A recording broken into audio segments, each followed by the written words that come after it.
I'd like to acknowledge some of our partners who have joined us tonight. Of course, in addition to the committee, we have task force staff, municipal staff, especially from our Planning and Development Department, the Government of Alberta, Insurance Bureau of Canada, YMCA, and Direct Energy here for you, for residents tonight at Shell Place. Before we begin, just a little bit of how about this will work. Jamie will give a presentation on the topic. If you have any general questions about the amendment, the bylaw amendment, and how it'll work for you, feel free to send them Jamie's way. We also will have questions coming in potentially via Facebook Live, and I'll read them out. And I have a wireless microphone that I'll bring around to the room so that our people at home can follow along and hear the question that you're asking. So that's how that part of it will work.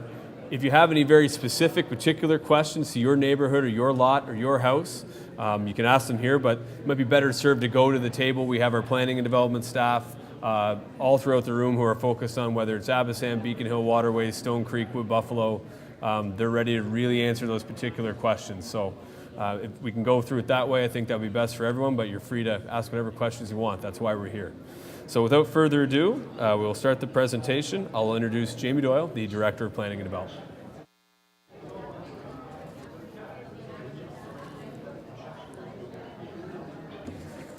Good evening, everyone. Thanks, Adam. As Adam said, my name is Jamie Doyle. I'm the Director of Planning and Development for the RMWB. So you might ask yourself, what is an overlay? Think of it as another set of regulation that sits on top of a set of regulations that either enables or restricts development.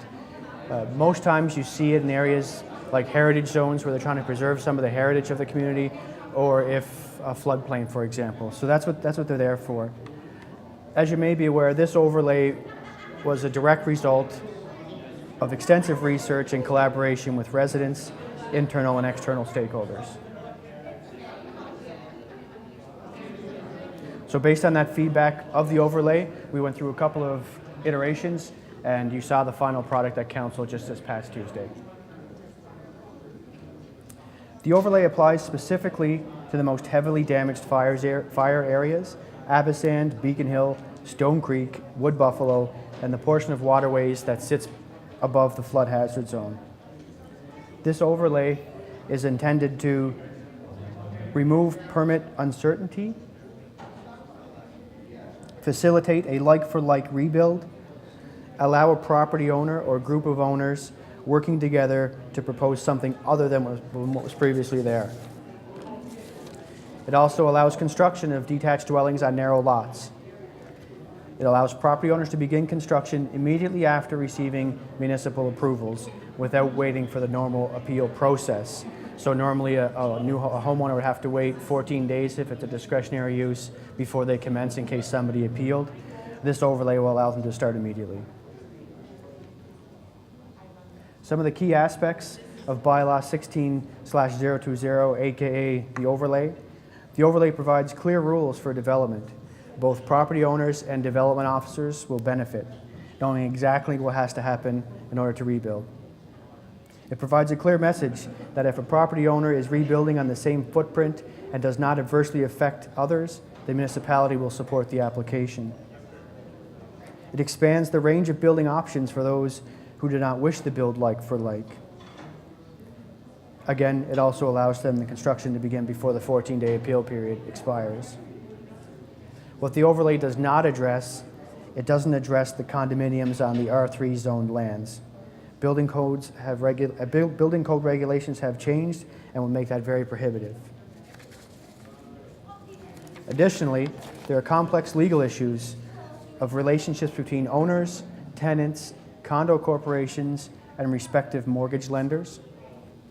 And the overlay does not address instances such as owners not rebuilding, that cannot be located, or that are non-cooperative in a redevelopment proposal between neighbors. In closing, please know that all levels of administration, including the recovery team and task force, have been consistently involved and guided by the principle that everything the municipality does to address the aftermath of the wildfire should be focused on making it easier for people to rebuild their properties, rebuild their lives, and rebuild their communities. This overlay is a significant step in that direction. Thank you. I'm here to answer any generic questions about the overlay. If we have any specific questions down to the lot type, please see our staff on the other side of the curtain. We have maps and all that fun stuff to help you answer your questions. Okay, Jamie, well, thank you very much for the presentation. Like I said, we'll go to questions from the audience. So if there's anyone in the audience who has a question about the amendment to the land use bylaw, the wildfire recovery overlay, go right ahead. If not, I do have a couple questions we can start out with that came in online. So our first one, and although I don't know if they're necessarily related to the overlay, but we always want to take residents' questions and answer them. So the first one is from Holly, and she's asking, is there a deadline for foundations to be removed? So you want to take that one, or do you want me to take a stab at it? I'll take a stab at it. Okay. The demolition orders say by September 30th to be removed. I'll allow our questions to go to yourself as well as Greg Wolf for safety code. However, if the foundation's not taken out or if there's a hole in the ground, residents are required to make that safe so that it's not a hazard. That's probably the best stab I can take at that answer. So I guess there wouldn't be a deadline for the foundation to come out as far as I can see. However, it would be a responsibility to make that lot safe. Yeah, Jamie, sorry, we're back on. Thanks, Jerry. Yeah, so that's exactly it. So the demolition is supposed to wrap up on September 30th. That's the deadline. There's a grace period for contracts that have already been signed. Work's underway through October 17. The municipality, the reason for the demolition order that you would have heard about in July, I think, Councillor Germain, is so that the municipality can help the community rebuild, go in at a certain time if we have to. So our expectation is that on September 30th, which is tomorrow, also my grandfather's birthday, he turns 90 tomorrow, so he's back in Cape Breton. We'll wish him, and I know Jamie's a Cape Bretoner as well, just like I am. But, Fort McMurray's home now, and we love it here, so we'll wish him a 90th birthday. He might be watching it tonight. Probably watching the Blue Jays. I don't know what the score is. But. Anyway, so I digress. So September 30th is that deadline. And Jamie's absolutely right. If you don't clear the foundation, you have until, I believe, next June, but you'd have to make it safe for the winter, so either through fencing or by backfilling the hole. Do we have any questions in the audience? I got one more online one, but I know you had your hand up there, so I'll bring you the mic. So you're saying that fencing is acceptable?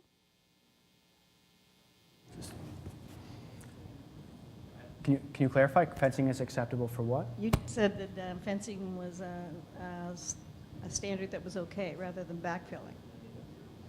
So we've never been opposed to options, but you still need to come in and speak to Mr. Wolf, our Chief Building Inspector, and there's some information online that talks about backfilling options, pros and cons and things like that. And I've said many times, I'm not a safety code officer, nor do I ever want to be one from what after I've seen.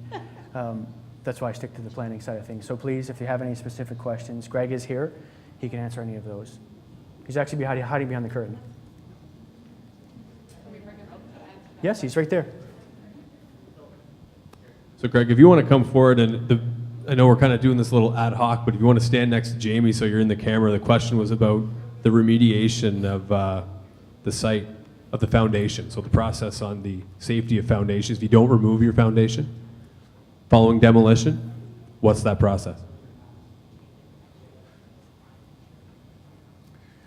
So essentially what it is right now there's an order outstanding that basically all the debris and metals from any part of a fire had to be removed by the end of the month. The order basically states that the foundation, it's not saying that it has to be removed. You have time to remove the foundation, to be honest. By June 17th next year, you will not have that option, but you do have the option of leaving the foundation at present. However, according to line B of the order, you must secure the site in a manner that is acceptable to the Safety Codes officer and in accordance with the Alberta Building Code. What that means is that you cannot leave the foundation and the hole unattended and open to any person from the public being able to access that. That means then that you will need to provide a fence around that and secure that. And then you will essentially be meeting the obligations under the Safety Codes Act to protect that property from any kind of accidental situation that could occur with the public or children or people around the site. Now, You're saying for the secure position, the fencing that we've been using up until now, the metal fencing, are you saying that we have to provide chief work Well, my understanding is that at some point in the near future, the fencing that has been provided by the municipality, am I going in the right direction here? That fencing is not going to be remaining in place forever, right? At some point, you My will. question though is that fencing or its equivalent satisfactory? Yeah, so a 6-foot steel construction fence around the site that is secure and maintained is adequate protection, according to the Safety Codes Act, to protect that excavation from public access. Your further comment was the security of that. The security of it means that you need to maintain it and ensure, I would say on a daily basis, to ensure that that fence remains intact. It's been properly secured and wired and put together, has adequate bracing, it's being maintained and not falling over, et cetera. It's protecting individuals of the public that could wander onto the site and be harmed by either falling in the hole or should the hole accumulate with moisture, water, potentially drown. What we don't want is 500 dugouts around here. We know we even had a tragedy just last year, I believe. Some kids are just wandering on some ice, fell through and drowned. So it's very important that we are maintaining that safely and securely. Okay? Or the other option is the backfill. Now the other option, and so let me point this out. Here's the thing. If you leave your foundation open, what is going to happen, and may have already been happening, is it's going to accumulate with water. And as that water gets into the soil and soaks and saturates, winter is going to come, and as the ground freezes, we typically get between 2 and 3 meters of frost. We're talking 6 and 9 feet of frost. If you don't backfill and the ground freezes down to the bottom, first of all, you may be waiting till next June or July before all that comes out of the ground and you can actually build, because you can't construct on top of frozen ground. Secondly, as that water soaks in there, it will, as it freezes, it expands, right? Ice, water expands about 10%. If I have 6 feet or 5 feet of frost in there, 10% of that is 6 inches. If my soil expands 6 inches from freezing, from being saturated, and then when the frost finally does come out of the ground, that soil is entirely compromised. You can't put a foundation back on that. So then your next option is, if you're going to build on that, is you're going to have to hire a geotechnical engineer. That person is going to first of all have to assess, did all the frost come out of the ground? The next thing they're going to have to do is, what is the bearing capacity of that soil after it's become frozen mud, expanded and settled again? You're not going to be able to build on that. After that, you'll basically be looking at getting a geotechnical engineer to come out, do a site investigation, possibly remove all that soil, and then either build your foundation an extra 6 feet deep, or perhaps you may have to replace that soil, in which case that would have to be done under the supervision of a geotechnical engineer, and that typically involves placing the soil back in 1-foot lifts and compacting to whatever 95, 98% proctor under the supervision of the geotechnical engineer to get it to the height where you can actually put a foundation on it again. That still does not take into account that the entire rest of the foundation may have also been compromised, or which may have, say, a non-structural basement slab sitting on it, but you still may be looking at an issue where who knows what kind of issues you could have long term. You're still going to have column pads and other structural supports in the middle of that floor that are also going to be compromised, and you're going to be possibly bringing in an excavator, getting that down. It's a lot of potential risk. Now, soil conditions vary across the municipality and even within a subdivision. So we're not telling you what you have to do, but we are advising you that, as I did today, that you consult with a geotechnical consultant. Go look at the soil conditions on your site. If maybe you've got soil conditions that are like 100% gravel, granular, pit run, something that's very free draining and everything else. Your consultant may tell you, oh, well, this particular site may be okay. I haven't seen that very much. My experience in the municipality is that there's very little of that. So there's a significant risk to anybody leaving the foundation open for the winter. I would certainly not, that would not be my advice whatsoever. But if you're struggling with that, I realize there's some cost implications to come in and fill and remove. The advantage with that is you probably have some certainty, right? On the tail end, if you don't do that, you say, well, I'm going to roll the dice. I'm going to see what I'm going to have and what it's going to cost to remediate those soil conditions. I would say definitely don't do that without consulting a geotechnical engineer who comes out and looks at your site, because certainly there could be problems. We've heard of other problems in other places where the holes have been abandoned. It's not like you roll up to a house on a brand new subdivision, you excavate, a week later you throw a footing in, and a week after that you're backfilling and you're all covered up and everything's good. That is not the kind of situation we're in, and so people are advised to just weigh this carefully. Is that a... Yeah, go ahead. So, before you be issued a building permit, you need a geotechnical engineer to go in and confirm that conditions are okay. So the question was, do you need a geotechnical engineer to go in and look at your site prior to submitting a building permit? And the answer is no. We require a geotechnical person to assess the bottom of the excavation where the footing is going prior to pouring the footing. Now, when you apply for your building permit, you may or may not have the hole completely excavated and available for that person to look at. We're concerned that that geotechnical person looks at that excavation at the time when you're about to pour the footing, because that's the critical part. We need to see that the bearing capacity is there, that it's dry, it's not sloughed in, that they didn't over-excavate when they're removing footings and somebody just pushed some fill in. So they're going to check that and make sure that that foundation at exactly the time you're pouring your footing is good to go. If we were to ask you to do that ahead of time, there really wouldn't be anything. It would just delay things, okay? Have you been feeling or understanding what kind of cost that would be for a geotechnical engineer? I wouldn't venture that. Let me just complete the process for you, for everyone else. So what happens is that when you call for your foundation inspection, at that time you provide a copy of your geotechnical, your bearing certificate.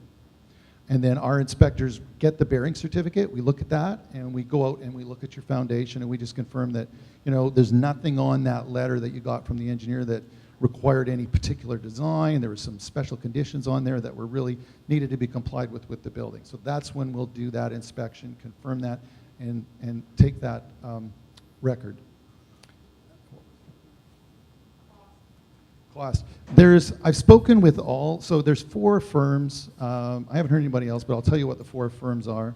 So in the municipality, every single one of them are available. They're out there doing it now. If there's other firms out there, I'm not aware of any, but these are the 4 that are in the municipality. I don't recommend a particular one. I have no idea what they charge. I can't attest to what their particular, how they work with customers, or everything else. They all know the process that basically from the time you do that footing and they come and look, generally speaking, there's not a delay. What happens is he'll tell the contractor that, yeah, it looks good. So if he tells you it looks good, then the contractor will proceed to pour the footings, get the wall in place, do the damp proofing, and get it ready for inspection. So that gives them about a week to 10 days to generate that report. And we've had no problem with people being able to provide that certificate at the time of inspection. No problem at all. So there's 4 firms in town. There's AGN Geotechnique, Terracon Geotechnique, Thurber Engineering, and Parkland Geotechnical. All 4 of them are local. All 4 of them, I've spoken with all of them. All of them are engaged in the process. Okay? This is only if they need for next spring. No, this is now. So even now. Even now, absolutely, absolutely, yes. Because I've driven through Abasand, and what I see is a lot of holes full of water. Okay, we know that when they're excavating, they're removing those footings. It's not exactly the same as when you build a brand new house and you scrape it out nice and clean. We're talking Abasand, Beacon Hill, Draper, Waterways. Most of those places we either have very little or no geotechnical data whatsoever on them because they're very, very old. So, and a lot of times, like if you're talking Sapri, you've got high water table, waterways, soil conditions are very variable. Again, Beacon Hill and Absand, again, somewhat variable. It's not like in, say, Stone Creek where they went in and they remove everything, engineered fill, it's compacted, good to go, we know what's there. So to that, I would say that what those geotechnical persons do is going to be, the level of investigation they do is going to vary. So in some places, a person may be able to go in and look at the ground, and they may be able to do some fairly easily done testing to confirm bearing capacity. Looking at the bearing on the surface does not necessarily tell you about the water table or what the soil conditions are underneath. So those geotechnical people may need to do additional things like a borehole in the bottom of your excavation, or if you've got a hoe, they may take and do some extra digging near the site or something like that to get a better feel. So they will need to do whatever they need to do in order to ensure that when we put foundations back in these holes, that we don't have problems for years to come, right? And the builders, they're looking at 10-year structural warranties under new home warranty. So it's important. It's important. The last thing we want to do is build a bunch of stuff and have it settling unevenly, breaking, and giving you problems down the road. Okay. So I'm told I got to get back on camera, so I'm going to have to ask you to move because we got the static camera. Is that okay, Greg? But there might be a question for you. I'll grab that, though. Well, thanks, Greg, for that. And thank you so much for the series of questions. I think, Mr. Rogers, you were next. Yeah, well, hold on. Just so our people at home watching on Facebook can hear you. Maybe you don't want that. Anyway, there's a number of other things that I've been in around discussions with people just lately, and one of them was it was my understanding that if they kind of cleaned up the metal and had the permit, that they'd have until the 17th to get the cleanup of the foundation and the ash or whatever it is all done and the thing inspected. That was one question. Then this business with the elevations, and we've a number of people in the engineering world are saying, well, you can get these screw piles and you put them into whatever level your floodplain safety zone is, and then you can just backfill around them, and then you stick your thing on the top of that, and you don't need to geotechnical anything, because if there is a problem, then somebody will come along with a big wrench and kind of tweak it up a little bit or whatever, and it would appear that without any change in zoning and with possible expenses that are added on, people aren't really going to have enough money to build a stick frame as maybe it used to be, but they might be able to put on like a modular home or some kind of a pre-manufactured kind of a home that would sit on some kind of pilings that would not need all of this complicated stuff, and they'd be back in the home business. Well, thanks very much, Mr. Rogers. Sorry, we'll go back for our Facebook folks. Thanks very much, Mr. Rogers, for the question. I know the first one, you're absolutely right. So I know we talked about earlier today, the deadline for that, for the removal of demolition debris was September 30th. But if a resident has a contract with, whether it's a local contractor, someone they've hired, or they've gone through specs, there is a grace period there, so until October 17th to complete that work. Municipality is ready to initiate their side of it and have the overall cleanup complete by the end of October. Right, so you're absolutely right about that. But I think to the last question, how we started off, and Greg gave a good answer, you're not required to remove the foundation just yet, but you do have to make that site safe, as Greg mentioned. On the second question, I'll defer to Jamie because it's a way harder question, and he's the Director of Planning and Development. Well, to be honest, I'm probably not going to give much of a better answer than you would with the screw piles. What I would caution is to pay attention to the next council meeting where a second reading is being brought forward to remove that section of the bylaw that talks about that development regulation in the floodplain. So I'll hold my answer until after that one. Okay, that's great. Okay, so we'll keep going. Is there anyone else in the audience? Yes, sir.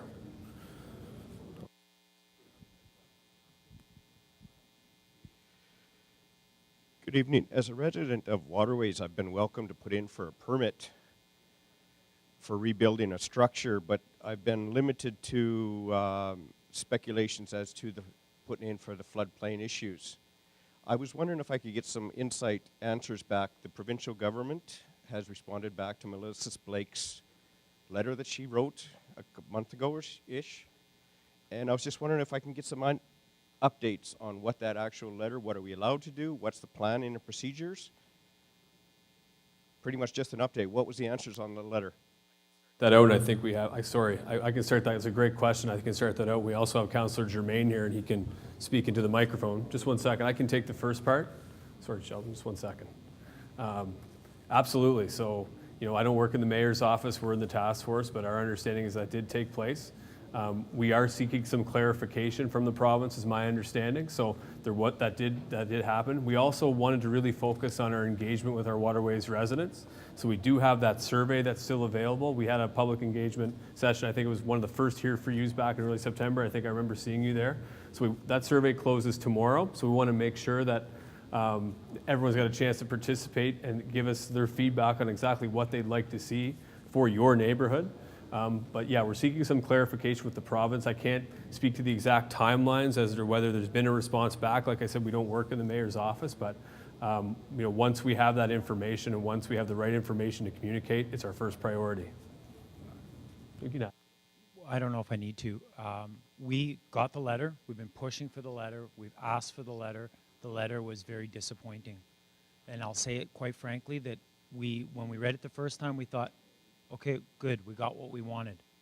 Then we read it the second time, and then we read it a third time. Then we realized the letter didn't really give us any more clarity than we really wanted.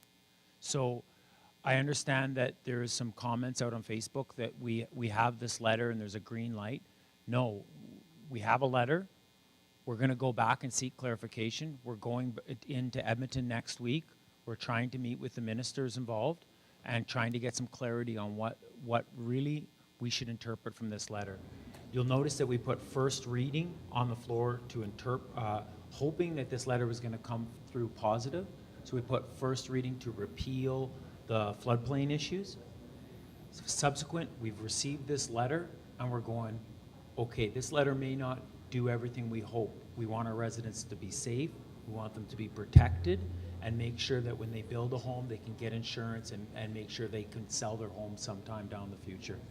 So yes, we got a letter. We're still trying to interpret it. And the best way to interpret it is us going down to Edmonton and looking them in the eyeballs and saying, here's what we need for our residents. And we're definitely going to do that. We're booked in next week to go down. It's not public. This is all public, keeping everybody informed. I couldn't. It's just a round table. You guys are... Well, what was public is we served first reading to repeal the floodplain issues in waterways. We put that first reading, hoping this letter would give us the information. After we figure out that letter, we can post it. I will do everything I can to get it out there. We're not hiding anything. I understand that the GOA has sent out the letter and it's in public domain, so that's their prerogative, that's their letter, but we're just trying to get the right answers for you so you can go home and go home safely, and when you go home you can get insurance. When you go home you could sell your house someday in the future. Thank you, Sean. Yeah. Well, thank you very much for that. It's a great question. We certainly follow up after to provide more detail on where exactly that's at. So, do we have any more questions from the audience on the overlay bylaw? Jim, I'm going to go online just so I'll see what kind of questions we have. Oh, we have another one here. Okay, so Jim, we'll go back to you after this one. How about that? So not related to the overlay bylaw, but we're happy to answer it. So this one I think is from Eve, if I can read this right. She's asking, when does phase 2 of reentry for Beacon Hill start? We are looking for a date. So I guess I can take that one. Eve, thank you so much for the question if you're watching online. It's related to debris removal. So we obviously had phase one reentry of our green homes back a few weeks ago when we had sign off from the Chief Medical Officer of Health. Phase 2 is related to debris removal and demolition. So As you heard tonight, our deadline as a municipality was September 30th. We have some properties that have not been demolished yet. We're working with our partners. Our deadline to get that done for the community overall is the end of October. So when that takes place, and we're confident that we can reach those targets, we'll initiate the process for phase 2. So it'll be hopefully it's sooner than October 30th, but that's probably the latest it could be. Then we'll initiate that. So one of our top priorities alongside waterways. So Jim, you had a question. Was there anyone else in the audience that had a question? Okay, Jim, we'll go back to you. Go ahead. Sure, thanks. You made a little point here about the adjacent property owners having a plan between themselves. That the adjacent property owners might want to cooperate in something. And Waterways has had a redevelopment plan for some amount of time. And through the process of that, years and years, quite a number of the property owners were actually already cooperating in actualizing that redevelopment plan.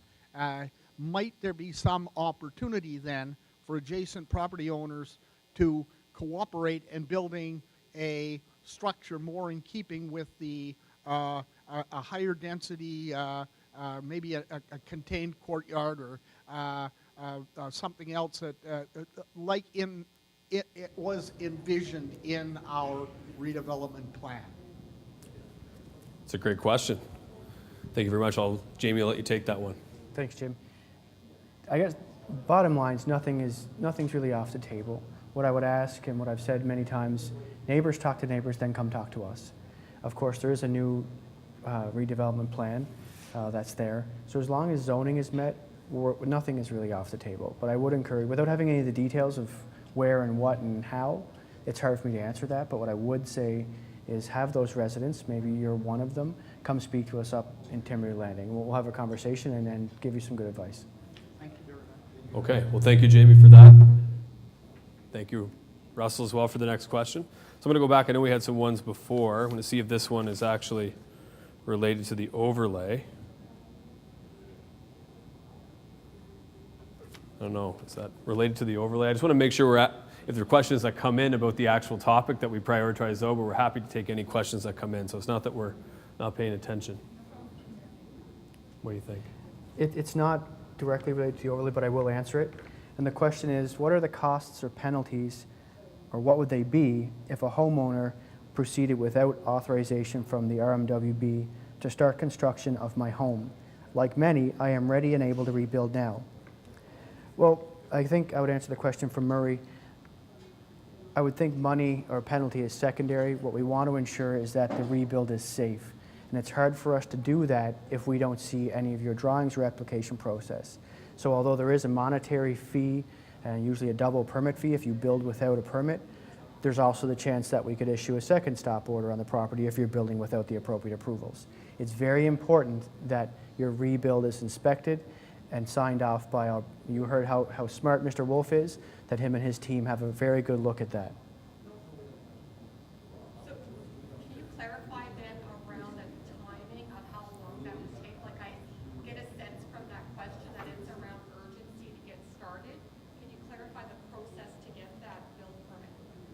So the building permits are going out as fast as we can get them out. Development permits are out within 48 hours. I would have Greg speak to a building permit turnaround if he's available. I haven't checked recently, but they're going out as fast as they can get them out as well. It's not just about issuing the permit, it's about inspecting the work that's been done. So once you get the permit, that's a sheet of paper, but then things are built, we have to inspect it in stages to make sure that nothing's going to be covered over. So is there anything that a resident could do that could speed up the process so that he can get started because he is ready? What I would say is that the information that you give us needs to be complete. Like any other application, the more complete and more informative you are, the easier it is for our team to make decisions.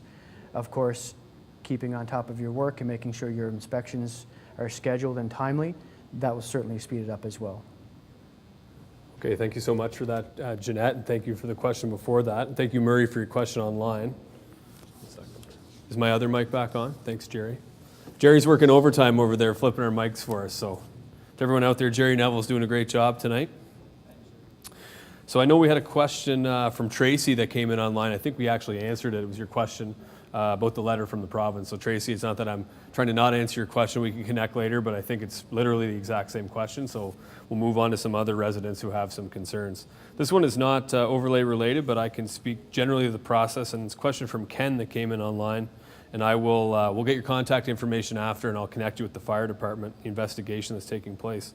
So Ken is asking, and I spoke to someone else about this earlier, what about ATCO's screw-up that destroyed people's properties in Dickinsfield? So I can't speak to the ATCO portion of it. I know in our conversations, Ken, with our fire prevention branch, with our fire inspection team, with the part of our first responders as well, that investigation is ongoing.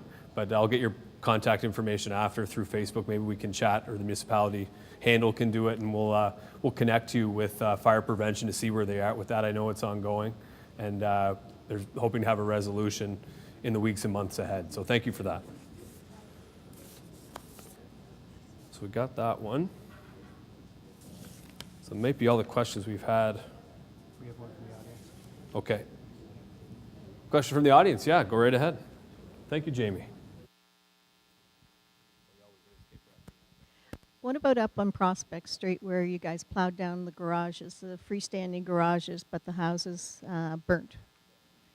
So where's the city? You talked about how there was going to be some financial compensation from the city. How is that going to work out when you've got half the property burnt and the other half plowed down by the city?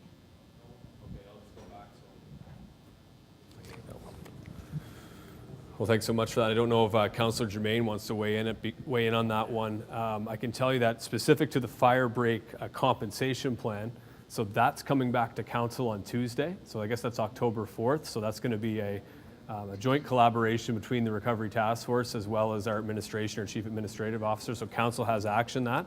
So that plan comes back. If we're talking about the demolition and debris removal of those fire break, that actually was approved on this Tuesday night. There were 12 measures. If anyone wants to go online and check that out, the total package equaled a little bit over $11 million that council has committed. But one of the elements of that was to waive those fees for those fire break homes. Some are garages, some are homes and garages. There's some fencing damage as well as some landscaping. I think the number right now we have is 53 total. We anticipate as a municipality, as a task force, as a committee that more are going to come in now that this information is out there. But specific to your question on fire break homes compensation, that was done to save the rest of the community. And we thank those residents for understanding and being supportive. We've talked to so many of them that have come here to these engagement sessions and whether it's through email or phone and said, no, it was the right thing to do. And we thank you so much. We know it doesn't come without frustration, sadness, and anger, but we really thank them for having that resolve and understanding because it was a difficult situation at the time, obviously.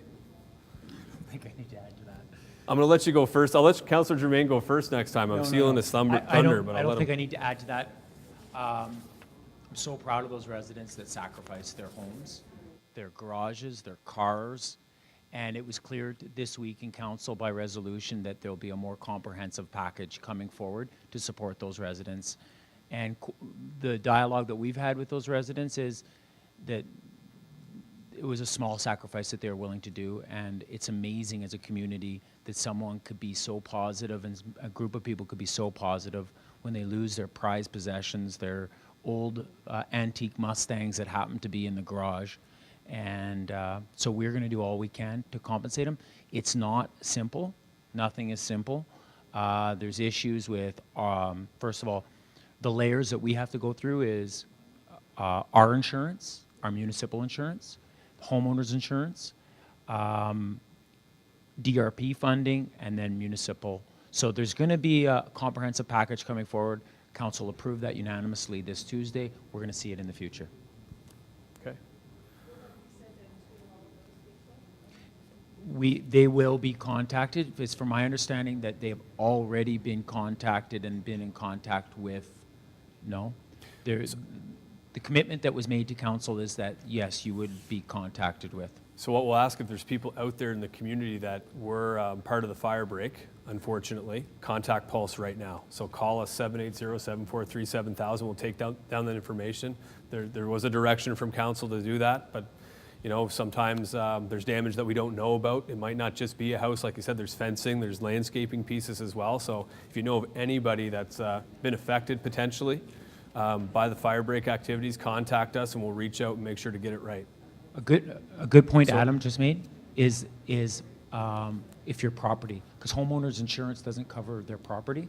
So if your property was manipulated through fire break or through the response activity, make sure that you do reach out. Pulse line, 24 hours a day, 7 days a week, 780-743-7000. And you can also email pulse@rmwb.ca. Do that as well. If you want to contact the recovery committee or the task force directly, recovery@rmwb.ca. We'll follow up right away. So we got some more questions online. I'll go online again. Jerry's telling me get back in front of the camera. Right, so this question is from Eve. It might be the Eve that was contacting us before. So it's a very good question. Not related to overlay, but that's all right.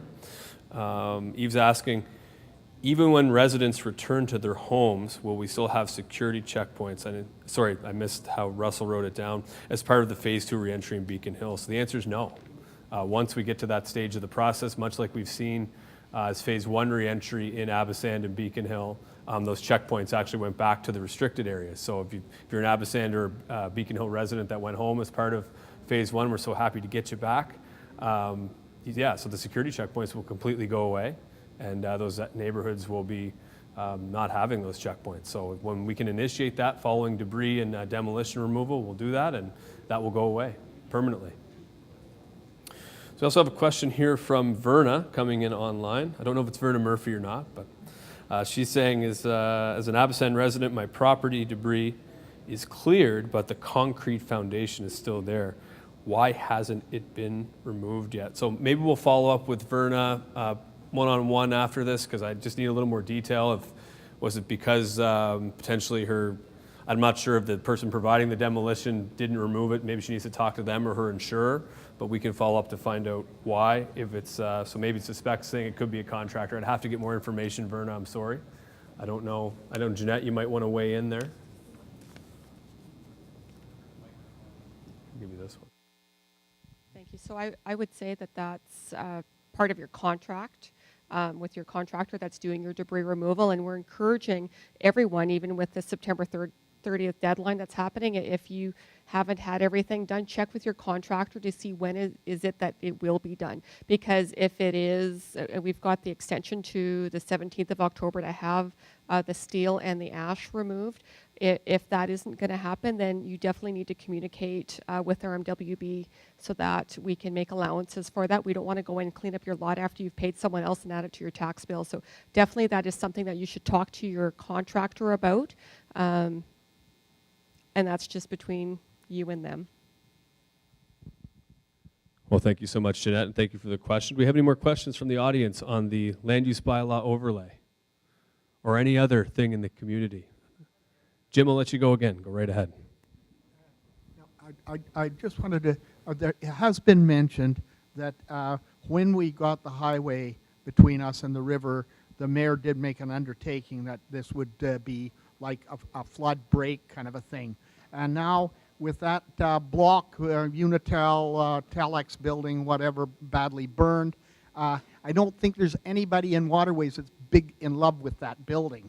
And as I understand, it had some storage of material owned by a gentleman's club, and their material is gone. So maybe it's time to actually just move along with that little piece of memorabilia, unless it were built into the waterproof dike thing that we were promised. Then we go down to the end of the street. There is no question that that dike is now much higher than the 250. So then the only loophole in the process would be down at the mouth of Park Street where it comes onto the highway, and that somehow to engineer so that Waterways is actually cut off from the river or floodwaters coming down the hill from apparently the new road if it ever materializes. But people in Waterways are looking on, and there's a whole series of other stuff, historical data and changes to the riverbed and all that stuff. But the fact is that we're hoping for something proactive from the municipality to say, we're engaging with our mind on the problem of flood abatement in waterways, and not just looking for the province to throw the paper out the window. We can actually do something here at that little corner between the snow dump and the dike, and up there where the blue building is, to just change things enough that it would alleviate all of this monkey business that's going on in waterways. Thank you. That's a great question. I'm looking for you, somebody Yeah. to make some undertaking that. Well, Mr. Rogers, that's exactly why we're here tonight. That's exactly why we're here, to get that feedback and to get that direction and information from you.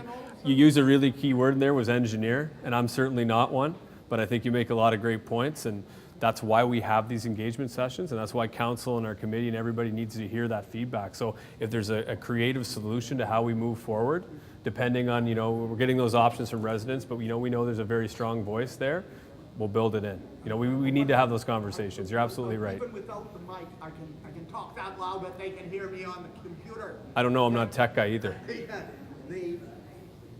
If anybody's walked on top of that berm, it's the most amazing view of the whole valley and the community. Wouldn't it be nice if somebody had put a walking path that was continuous along there for people to walk on and have the